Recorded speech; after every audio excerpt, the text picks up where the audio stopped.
Hey guys, welcome back. Today we are going to be taking a look at what we need to do to get our FCX10, specifically the Land Rover Discovery rig ready for the real world.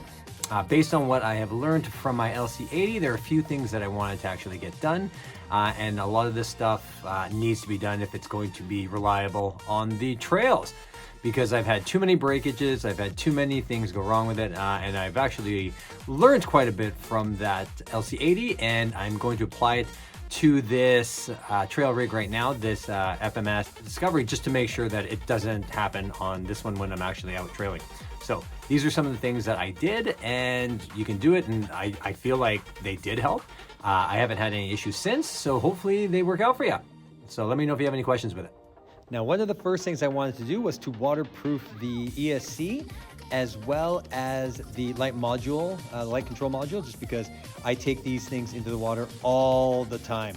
Now, I can use conformal coating. Some people actually use clear nail polish. I've never actually tried it, but I heard it works, so you can use either one of those.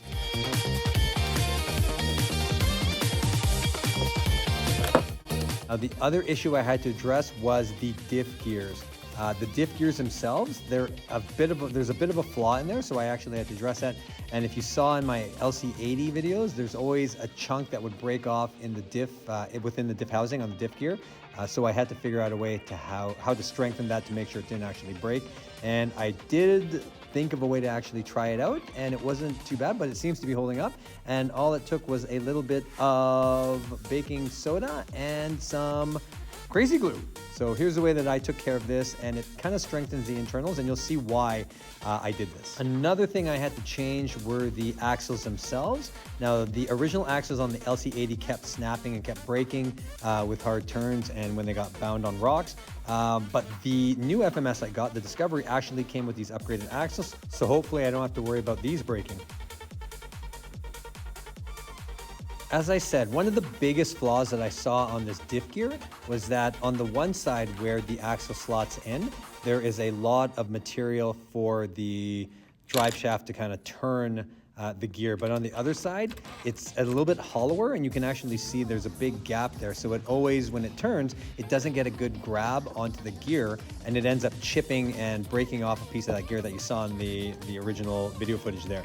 So what I plan to do was actually put the axle in and kind of make a mold around it so it fills in that gap, and there's a little bit more for it to dig into and a little bit more for the gear, for the axle to dig into and actually turn so it doesn't snap the tip of the surface area within the gear itself.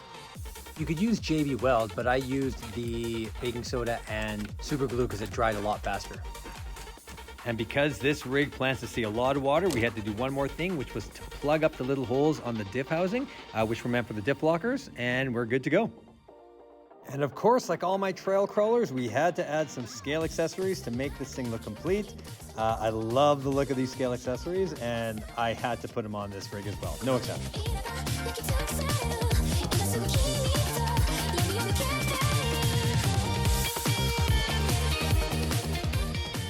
There you have it, guys. This rig is ready to roll. I cannot wait to see this thing on the trails, and we are going to rock it as best we can. So make sure you stay tuned for that video. We'll see you guys soon.